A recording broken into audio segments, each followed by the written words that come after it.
Hi everyone. We're going to use a principle of mathematical induction to show that the given statement is true for all natural numbers n.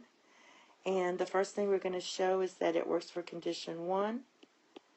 And that means if n is 1, then when I plug 1 in here, it should be divisible by 6. So let's do that. We have 1. 1 plus 1 is 2. And 1 plus 2 is 3.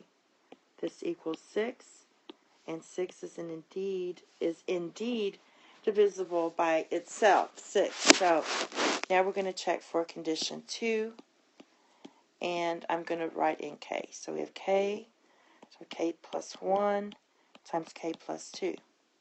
Now, this is our assumption. We already know that this, so I'm going to write as an assumption, is divisible by 6. So when we're simplifying, we want to get it back to this. Now I'm going to go ahead and check for k plus 1, my next term. And I'm going to get k plus 1 times k plus 2 times k plus 3. That's your next term. I'm just adding 1 to this, and to this third part. All right? And I'm going to simplify here. Okay, so this is what we have, and I'm going to go ahead and FOIL it out. So this first part I'm going to FOIL, and I get k squared plus 3k plus 2. Then I'm going to multiply it by k plus 3 and do all of this business.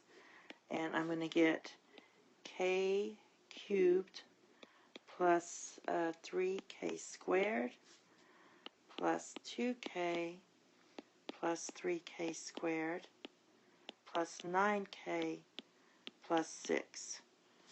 Alright, now, like I said before, we want to group this together. And what I'm going to do is just take this first part and factor out a k. So I get k times k squared plus 3k plus 2. When I factor that out, I get k plus 1 times k plus 2, which is based on our assumption here. So we know this first part is divisible by 6. Now the second part, I'm going to go ahead and just factor out a 3. So talking about this part, factor out a 3, I get k squared plus 3k plus 2 as well.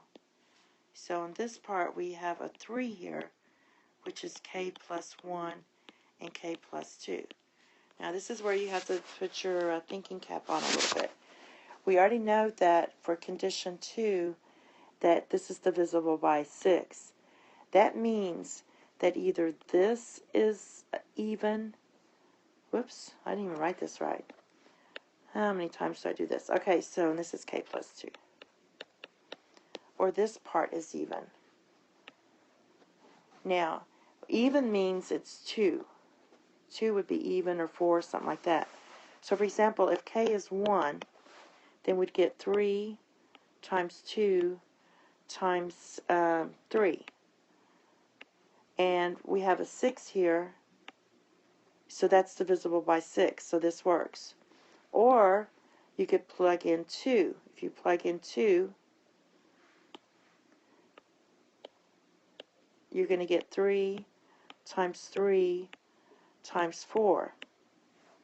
And so if you multiply the 3 times 4, that's 12. And 12 is, times 3, sorry.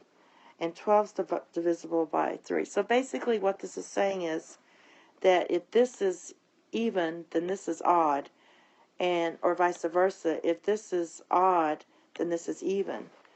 And then you multiply it by 3, and you're going to get a multiple of 6. So basically, you just have to think that way. Since one of these is even and one is odd, then that means it's divisible by 6 as well. And we already know that this is divisible by 6. So basically, we're done. Condition 1 and condition 2 are satisfied. So the statement, so it's satisfied. So basically, the given statement is true for all natural numbers n. All right, thank you and have a nice day. Bye-bye.